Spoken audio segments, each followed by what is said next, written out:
إني أخاف الله فقال إني أخاف الله ورجل تصدق أخفى حتى لا تعلم شمالي ما تنفق بيمينه ورجل ذكر الله خاليا ففاضت عيناه بارك الله لنا ولكم في القرآن الكريم উপস্থিত হাজিরিন সম্মানিত অত্র এলাকার মুসল্লিয়ান বৃন্দ আসসালামু আলাইকুম ওয়া রাহমাতুল্লাহি ওয়া বারাকাতুহু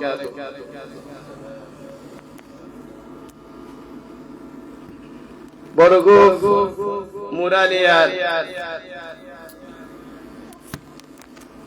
সম্মানিত এলাকাবাসী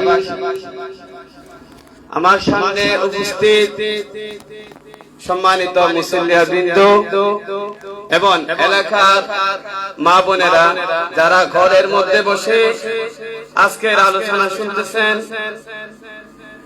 সকল মা বোনদেরকে আমার অন্তরের অন্তরস্থল থেকে আবারও জানাই আসসালামু আলাইকুম ওয়া রাহমাতুল্লাহি ওয়া বারাকাতুহু। আপনারা সবাই অবগত আছেন আজকে ডিসেম্বরের 21 তারিখ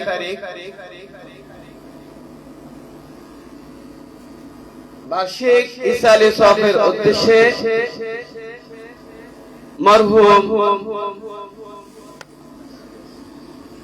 মরহুম সিরাজুল ইসলাম এবং তার সন্তান তার বড় ছেলে এবং তার মেজো ছেলে ইন্তেকাল করেছেন। তাদের বার্ষিক ইসালি সফের উদ্দেশ্যে আজকে এই আয়োজন করা হয়েছে। পৃথিবী থেকে আমাদের সকলকে চলে যেতে হবে। আল্লাহ পাক রব্বুল আলামিন বলেন কুল্লু নাফসিন যায়িকাতুল মাউত, প্রত্যেক মানুষকে আল্লাহ তাআলা, প্রত্যেক জীবকে আল্লাহ তাআলা মৃত্যুর স্বাদ অবশ্যই গ্রহণ করাবেন। মৃত্যুর সাথে সকলকে গ্রহণ করতে হবে এ বিষয়ে আল্লাহ তাআলা বললেন কুল্লু নাফসিন যায়িকাতুল মাউত, মৃত্যু থেকে কেউ বাঁচতে পারবে না। যার জন্ম হয়েছে তারই মৃত্যু হবে, একমাত্র মৃত্যু হবে না যিনি মৃত্যু সৃষ্টি করেছেন তারই মৃত্যু হবে না। আল্লাহ পাক রব্বুল আলামিন বলেন হুয়াল আউয়াল ওয়াল আখির ওয়াল যাহির ওয়াল বাতিন ওয়া হুয়া বিকুল্লি শাইইন আলীম, যিনি প্রথম ছিল তিনি থাকবেন শেষে, তিনি প্রকাশ্য আর তিনি অপ্রকাশ্য। তার মানে আল্লাহ তাআলা প্রথমে ছিলেন, সৃষ্টির শুরুতেই তিনি ছিলেন এবং সর্বশেষে তিনি থাকবেন। তিনি প্রকাশ্য, তিনি অপ্রকাশ্য, তিনি ছাড়া আর কেউ পৃথিবীতে বাঁচে থাকবে না। এবং যে ফেরেশতাকে আল্লাহ তাআলা সৃষ্টি করেছেন মৃত্যু নেওয়ার জন্য, সেই ফেরেশতাও একদিন মৃত্যুবরণ করবে। তাহলে বোঝা যায় আমরা যারা জন্মগ্রহণ করছি আমাদের মৃত্যু নিশ্চিত। এই মৃত্যু জানা সত্ত্বেও আমরা মৃত্যুকে ভয় পাই না। আমরা জানি সবাই একটা সময় আমাদের মৃত্যু হতে হবে, কিন্তু এরপরে আমরা মৃত্যুকে ভয় পাই না। আমাদের মৃত্যুকে ভয় পেতে হবে, মৃত্যুর জন্য সবসময় প্রস্তুত থাকতে হবে। এই মৃত্যুবরণ করার পর আমাদের কোথায় যেতে হবে, আমাদের স্থানটা, পরকালের স্থানটা কোথায় হবে, সেটা হবে এই পৃথিবীর, এই দুনিয়ার জীবনটাই হচ্ছে আমাদের জন্য পরকালের খেদমত। আমরা যদি এখানে ভালো কাজ করে যাই তাহলে আমরা পরকালে মুক্তি পাবো।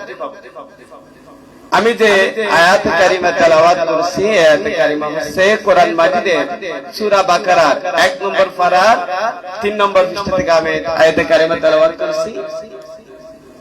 আল্লাহ পাক রব্বুল আলামিন সমস্ত মানুষদেরকে ডাক দিয়ে বললেন ইয়া আইয়ুহান নাস, হে মানুষগণ তোমরা ইবাদত করো।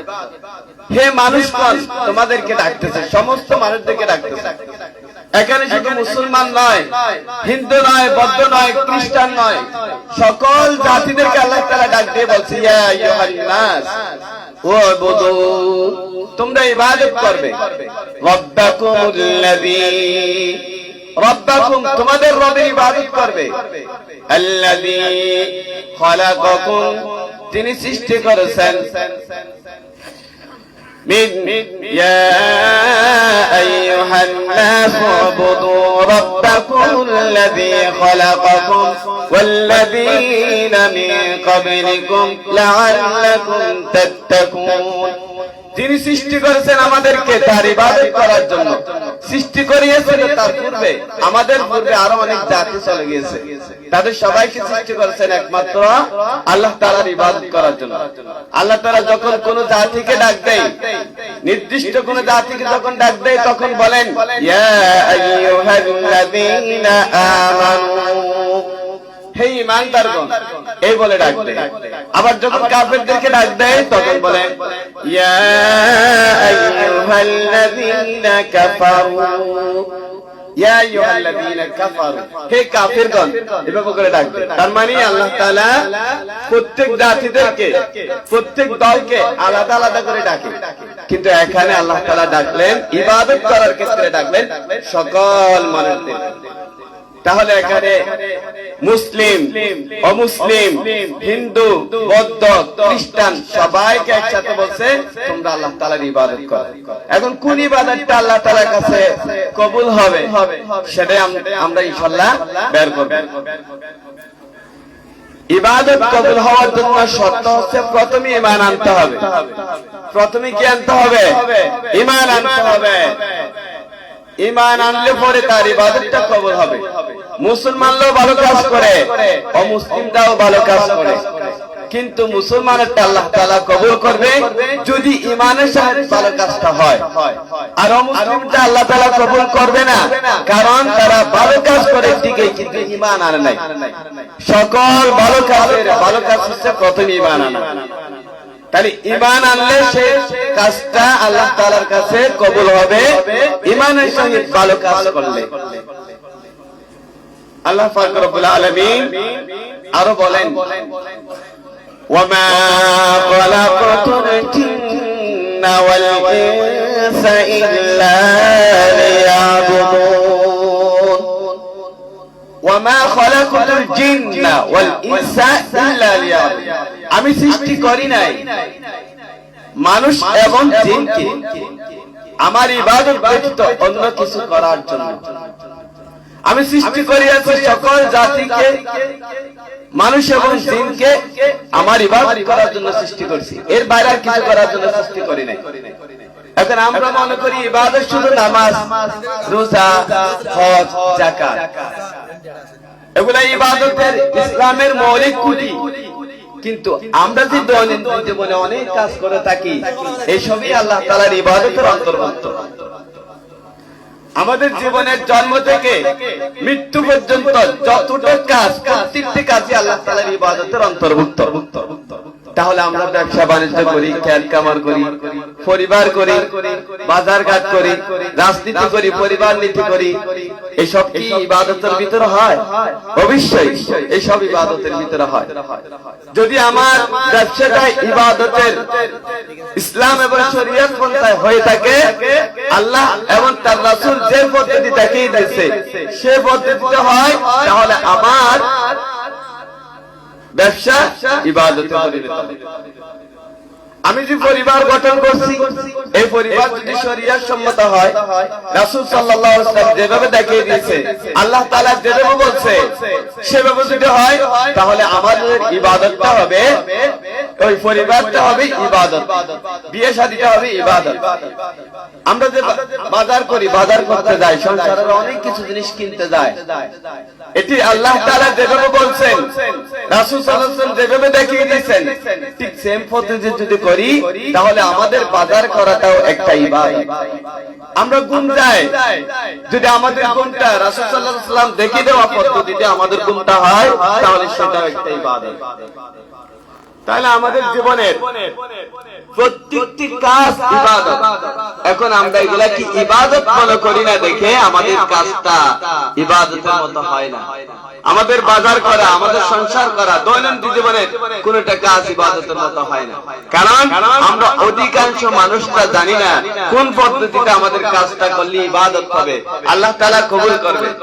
তাহলে মানুষের জন্ম থেকে মৃত্যু পর্যন্ত প্রত্যেকটি কাজ ইবাদত মনে করেই করতে হবে, এবং আমি যে কাজটা করতেছি এটা একটা ইবাদত। যদি রাসূল সাল্লাল্লাহু আলাইহি ওয়াসাল্লামের দেখানো পন্থায় এই কাজটা হয় তাহলে সেটা হবে ইবাদত। এই ইবাদতের মাধ্যমে যদি আমাদের পুরো জীবনটা পরিচালনা করতে পারি, রাসূল সাল্লাল্লাহু আলাইহি ওয়াসাল্লাম বলছে, তাহলে পরকালে সেই সমস্ত ইবাদতকারী ব্যক্তিদেরকে আল্লাহ তাআলার আরশের নিচে ছায়া প্রদান করবেন।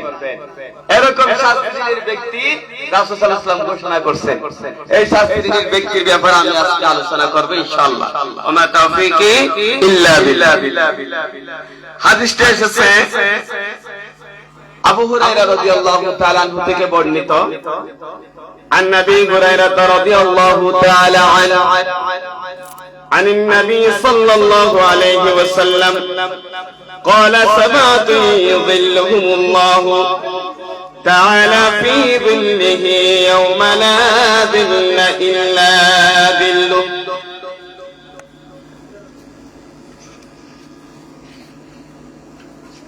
এই 7 শ্রেণীর ব্যক্তি যারা আরশের নিচে ছায়া পাবে, তাদের প্রথম জন হচ্ছে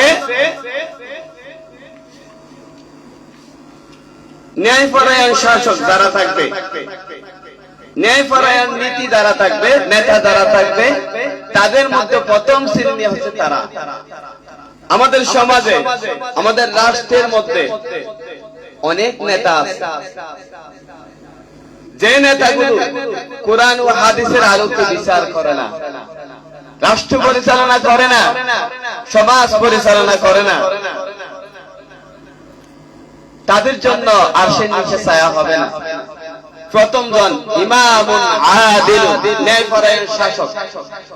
শুধু শাসক পদে চলবে না, এদেরকে কোরআন ও হাদিসের আলোকে নিজেদের জীবন আগে পরিবর্তন করতে হবে। যাদেরকে আমি শাসন করব, যাদেরকে আমি পরিচালনা করব, তাদেরকে কোরআন ও হাদিসের আলোকে তাদের কাছে ন্যায় বিচার প্রতিষ্ঠা করতে হবে। এটি যারা করতে পারবে ওই নেতারাই সেদিন আরশের নিচে ছায়া পাবে। সুবহানাল্লাহ।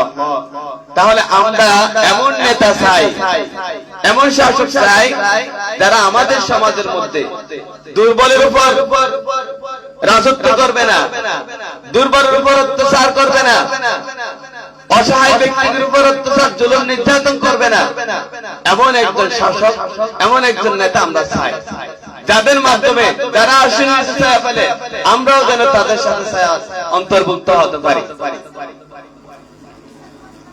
এ ব্যাপারে আল্লাহ পাক রব্বুল আলামিন বলেন, ইন্নাল্লাহা ইয়া'মুরু বিল আদলি ওয়াল ইহসান ওয়া ইতা'i যিল কুরবা ওয়া ইয়ানহা 'আনিল ফাহশা'i ওয়াল মুনকারি ওয়াল বাগyi ইয়া'iদুকুম লা'আল্লাকুম তাযাক্কারুন। আল্লাহ তাআলা ইরশাদ করেন, তোমাদের নির্দেশ দিচ্ছেন আল্লাহ তাআলা ন্যায় বিচার প্রতিষ্ঠা করতে হবে। ইন্নাল্লাহা ইয়া'মুরু বিল আদলি ওয়াল ইহসান, আল্লাহ তাআলা আমাদেরকে অর্ডার করতেছে ন্যায় বিচার প্রতিষ্ঠা করতে হবে। এখন ন্যায় বিচার প্রতিষ্ঠা করবে কারা? যারা নেতা, তারাই তো ন্যায় বিচার প্রতিষ্ঠা করবে। তাহলে নেতাদেরকে ডাক দিয়ে বলতেছে, ইন্নাল্লাহা ইয়া'মুরু বিল আদলি, তোমরা কি করবে? ন্যায় বিচার প্রতিষ্ঠা করবে। তারপর আত্মীয়দের প্রতি সহযোগিতার হাত বাড়িয়ে দিবে, আত্মীয়দের প্রতি সহযোগিতার হাত বাড়িয়ে দিবে। আর তিনি নিষেধ করেছেন অশ্লীলতাকে সমাজ থেকে দূর করতে হবে। যারা নেতা তারাই একমাত্র পারবে সমাজের অশ্লীলতাকে দূর করার জন্য, সাধারণ জনগণ পারবে না। যারা নেতা হবে তাদের প্রথম কাজ হবে অশ্লীলতাকে দূর করতে হবে।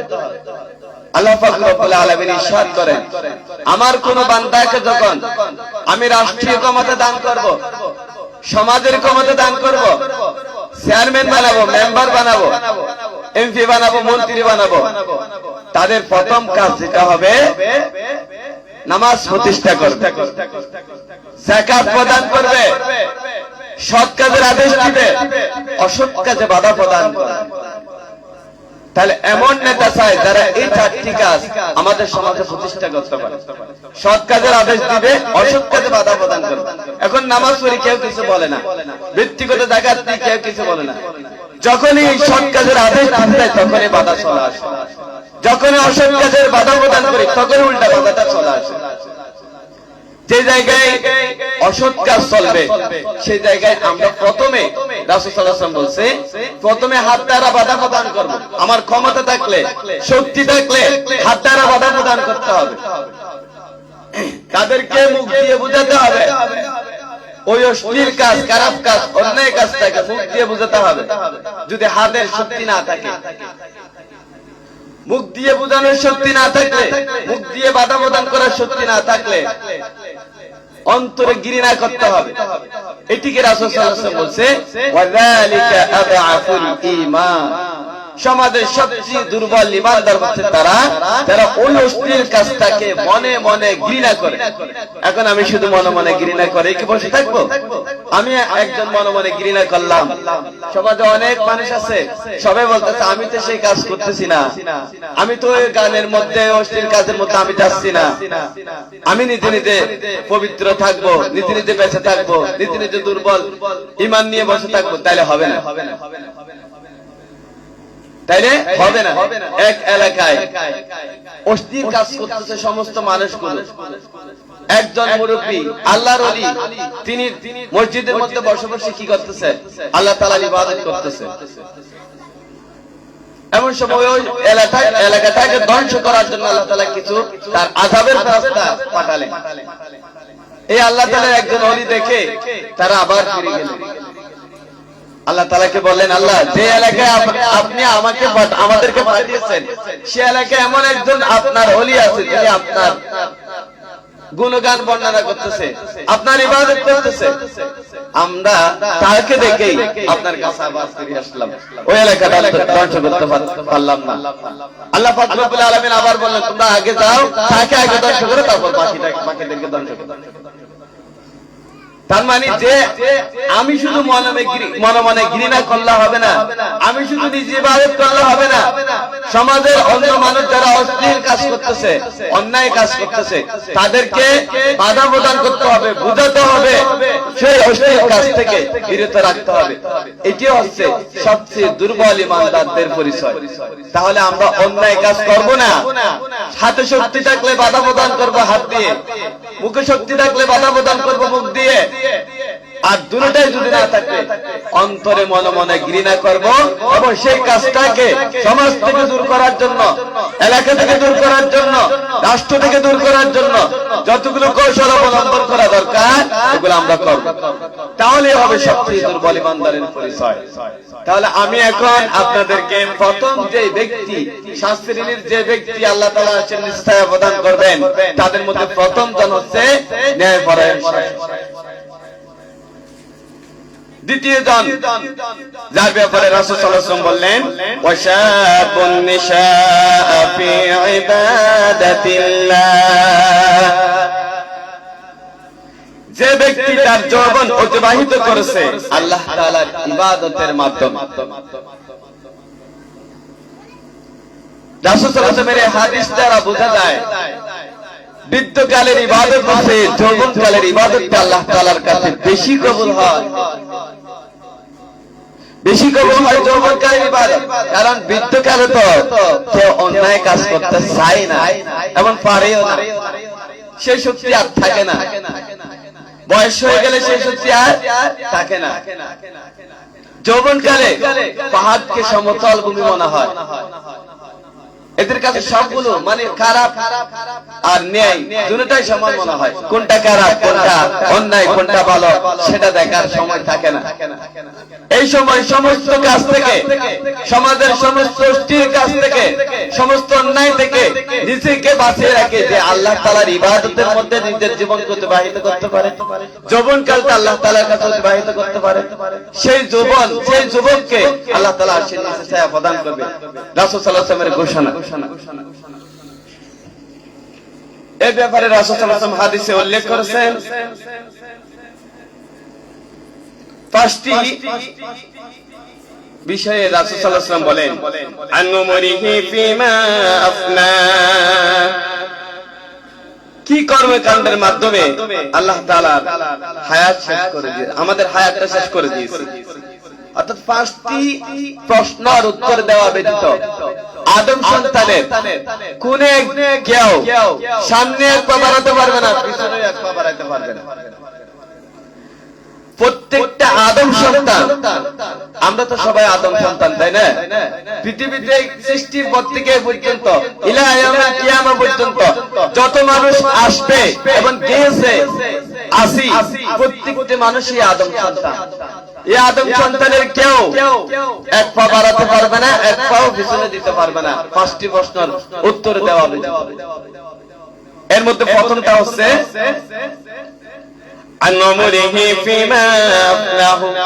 জন্ম থেকে মৃত্যু পর্যন্ত পুরা জীবনটা আমি কোন কাজে ব্যয় করছি, আমার পুরা জীবনটা আমি কোন কাজে ব্যয় করছি, আল্লাহ তাআলার কাছে অবশ্যই অবশ্যই হিসাব দিতে হবে।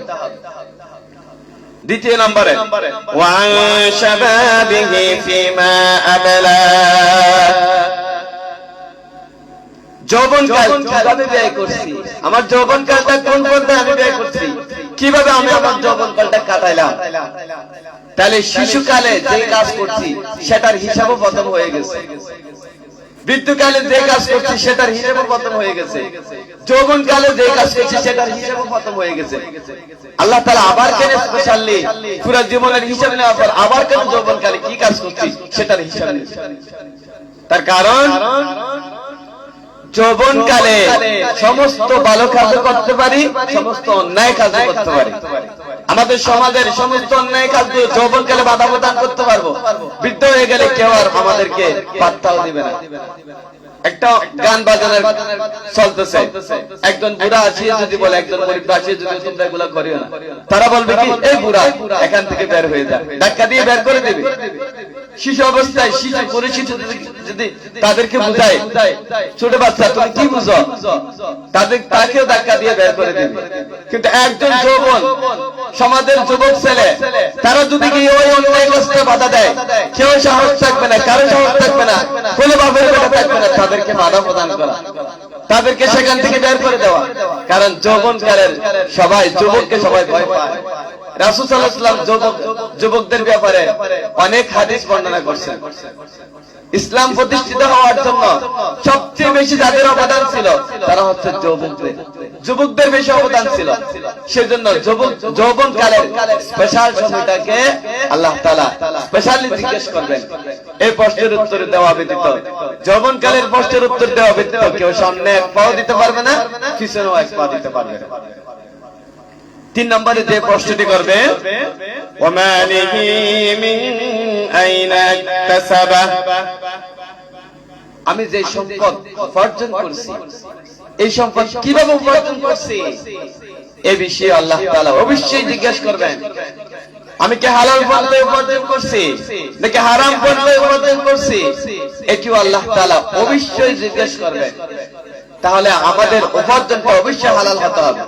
আমরা যা কিছু ইবাদত করি না কেন, এই সমস্ত ইবাদতগুলো কবুল হওয়ার জন্য সর্বপ্রথম যে শর্ত, এই শর্ত হচ্ছে আমি যা কিছু কাজছি, যা কিছু উপার্জন করতেছি এটা হালাল কিনা, অবশ্যই আল্লাহ তাআলা সেটা প্রশ্ন করবেন।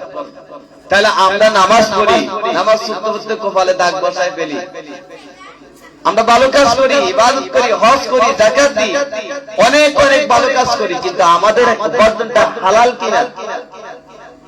অনেক মানুষ ইবাদত করে, নামাজ পড়ে, কিন্তু সুদ খায়, ব্যবসা করে, কিন্তু মিথ্যা কথা বলে, ব্যবসার মধ্যে ধোঁকাবাজি করে, কৃষি কাজ করে সেখানেও ধোঁকাবাজি করে, বাজারে পণ্য নিয়ে যায় সেখানেও ধোঁকাবাজি করে, তাহলে তাদের ইবাদত কখনো কবুল হবে না। ইবাদত কবুল হওয়ার জন্য প্রথম শর্ত হচ্ছে, ইবাদত কবুল হওয়ার জন্য যে প্রথম শর্ত হালাল উপার্জন হতে হবে। তাহলে সুদখোর ব্যক্তির কোন ইবাদত আল্লাহ তাআলার কাছে কবুল হবে না। আল্লাহ তাআলা বললেন সমস্ত অন্যায় কাজগুলো থেকে বিরত রাখে মানুষদেরকে একমাত্র নামাজ। ইন্নাস সালাতা তানহা আনিল ফাহশাই ওয়াল মুনকার, আল্লাহ তাআলা বলেন নামাজ মানুষদেরকে অন্যায় কাজ থেকে বিরত রাখে। আমরা নামাজও পড়ি, অন্যায় কাজও করি, সমাজে মিথ্যা কথা বলি, সুদ খাই এবং অসৎ ব্যবসা করে দেয়। আমাদের নামাজ হচ্ছে, এখানে নামাজ হচ্ছে নাকি আমার কর্মকাণ্ড গুলো হচ্ছে? আল্লাহ তাআলা বলেন তাদের নামাজ নয়, কারণ তাদের উপার্জন ঠিক নাই।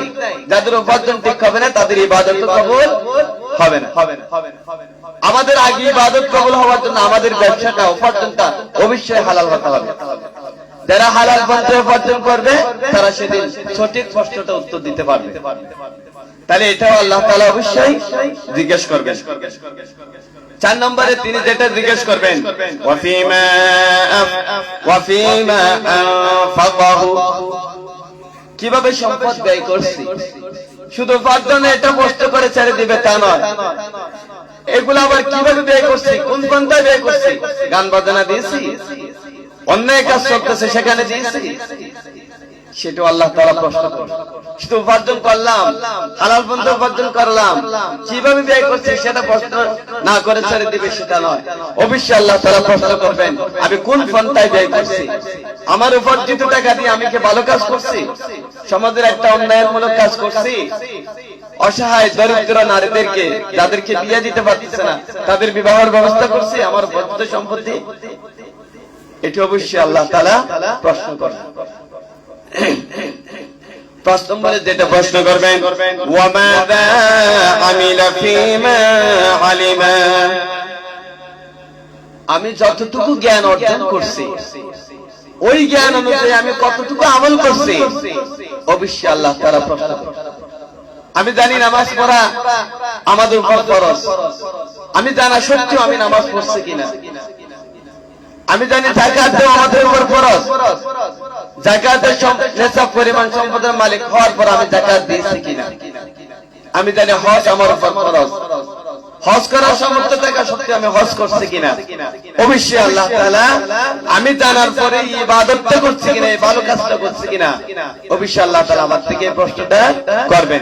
এবং আমাদের জীবনের প্রত্যেকটা ভালো কাজ আমি যতটুকু জানি ততটুকু আমল করছি কিনা, ইসলামের যে বিষয়টা আমাদের কি করবে। তাহলে আমি 2 নম্বর যারা আসেন পাবে। 2 নম্বরে ওই যুবক, যে যুবক তার যৌবনকালটা অতিবাহিত করছে আল্লাহ তাআলার রাস্তায়, তার জীবনটা অতিবাহিত করছে ইবাদতের মাধ্যমে। 3 নম্বরে রাসূল সাল্লাল্লাহু আলাইহি ওয়াসাল্লাম বলেন, ওয়ারাজুলু কলবুহু মুআল্লাকুন ফিল মাসাজিদ, যার হৃদয় মসজিদের সাথে জুড়ে থাকে। রাসূল সাল্লাল্লাহু আলাইহি ওয়াসাল্লামের হাদিস। 3 নম্বর ওই ব্যক্তি আরশের নিচে ছায়া পাবে যাদের হৃদয় মসজিদের সাথে জুড়ে থাকে। এখন আমরা এক ওয়াক্ত নামাজ পড়ি, অপর ওয়াক্ত নামাজের কোনো খবরই থাকে না। এজন্য যারা 5 ওয়াক্ত নামাজ জামাতের সাথে আদায় করে, যথাসময়ে আদায় করবে, তাদেরকে আল্লাহ তাআলা সেদিন আরশের নিচে ছায়া দিবেন।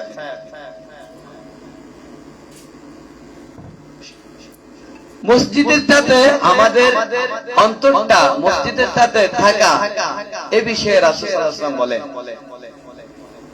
পৃথিবীতে 2টি স্থান রয়েছে, যে স্থানের একটা হচ্ছে সবচেয়ে বেশি আল্লাহ তাআলার কাছে পছন্দনীয়, আর একটা স্থান হচ্ছে মসজিদ। রাসূল সাল্লাল্লাহু আলাইহি ওয়াসাল্লাম বলেন, আহাব্বুল বিলাদি ইলাল্লাহি মাসাজিদুহা ওয়া আবগাদুল বিলাদি ইলাল্লাহি আসওয়াকুহা। আল্লাহর কাছে দুনিয়ার পছন্দনীয় স্থান হচ্ছে মসজিদ এবং অপছন্দনীয় স্থান হচ্ছে বাজার। এখন আমরা সবচেয়ে বেশি সময় যেখানে কাটাই সেটা হচ্ছে বাজার। আমরা মসজিদে সময় দিই মাত্র 10 মিনিট। মসজিদে সময় দিই যখন নামাজ শুরু হয়, হয়তো তখনই মসজিদে যায়। সবাই তো যায় না, যারা মাঝে মধ্যে নামাজ পড়ে তারা যায়। আর অধিকাংশ সময় চায়ের দোকানে, বাজার ঘাটে অনেক সময় ব্যয় করি, কিন্তু মসজিদে ঢুকলে তাড়াতাড়ি নামাজটা শেষ করে তাড়াতাড়ি কেমনে বের হয়ে চলে যায়, এই চিন্তা আমাদের মধ্যে থাকে। তাহলে ওই শ্রেণীর ব্যক্তিদেরকে আল্লাহ তাআলা আরশের নিচে ছায়া দিবে না, যারা এক ওয়াক্ত নামাজ শেষ করার পর অপর ওয়াক্ত নামাজ পর্যন্ত অপেক্ষা করবে, অপর ওয়াক্ত নামাজ আসা পর্যন্ত অপেক্ষা করবে, অপর ওয়াক্ত নামাজের জন্য অপেক্ষা করবে। ফজর পড়ছে, জোহর পর্যন্ত অপেক্ষা করবে জোহরের জন্য, তাদের অন্তর টানবে জোহরের দিকে। জোহর পড়ছে, আসর নামাজ পড়ার জন্য অপেক্ষা করবে, আমি কখন আসর নামাজ পড়বো এই চিন্তায় থাকবে। আসর শেষ করছে, মাগরিবের জন্য অপেক্ষা করবে, মাগরিব শেষ করছে, এশার জন্য অপেক্ষা করবে। এভাবে করে তাদের অন্তর মসজিদের সাথে জুড়ে থাকবে। দৈনিক 5 বার আল্লাহ তাআলার দরবারে সাক্ষ্য দিবে, আল্লাহ তাআলার দরবারে হাজির হবে। আল্লাহ তাআলা তাদেরকেও সেদিন আরশের নিচে ছায়া প্রদান করবে। আমি 7 শ্রেণীর ব্যক্তির মধ্যে 3 শ্রেণীর ব্যক্তি নিয়ে সংক্ষিপ্ত আলোচনা করার জন্য চেষ্টা করছি। আমার আলোচনার মধ্যে যদি কোনো ভুল ত্রুটি হয়ে থাকে আপনাদের কাছে ক্ষমা চাই। আল্লাহ তাআলা যেন আমার ভুলগুলো ক্ষমা করে দেয়। যা কিছু ভালো বলছি এগুলা যেন আল্লাহ তাআলা কবুল করে, আর এগুলোর উপর যেন আমরা আমল করতে পারি। আমাদের জীবনটা যেন ইসলামের প্রতি, আল্লাহ তাআলার ইবাদতের প্রতি আমাদের জীবনটা যেন সাজাতে পারি। এই জীবনটা নিয়ে যেন আমাদের পরকালের মুক্তি হয়। আল্লাহ তাআলা বলেন, রব্বানা আতিনা ফিদ দুনিয়া হাসানা ওয়া ফিল আখিরাতি হাসানা। আমরা সবসময় আল্লাহ তাআলার কাছে দোয়া করি, আল্লাহ আমার এই দুনিয়ার জীবনটাকে তুমি কল্যাণময় করো এবং পরকালের জীবনটা তুমি কল্যাণময় করো। আগে দুনিয়ার জীবন চাই, আবার পরকালের জীবন চাই। যাদের দুনিয়ার জীবনটা কল্যাণময় হবে তাদের পরকালের জীবনটা কল্যাণময় হবে। যাদের দুনিয়ার জীবনটা অকল্যাণময় হবে, খারাপ কাজে ব্যয় হবে, তাদের পরকালীন জীবনটাও অকল্যাণময় হবে। সেজন্য আল্লাহ তাআলার কাছে আমরা দোয়া করব, আল্লাহ তাআলা যেন আমাদেরকে আমাদের এই দুনিয়ার জীবনটাকে এমন ভাবে পরিচালনা করার মতো তৌফিক দেয় যেভাবে আল্লাহ তাআলা সন্তুষ্ট হয়। রাসূল সাল্লাল্লাহু আলাইহি ওয়াসাল্লাম যেভাবে দেখিয়ে দিয়েছে সেভাবে যেন আমরা আমাদের জীবনটা পরিচালনা করতে পারি, এই দোয়া করে আল্লাহ তাআলার কাছে আমি এখন বিদায় নিচ্ছি। আসসালামু আলাইকুম ওয়া রাহমাতুল্লাহি ওয়া বারাকাতুহু।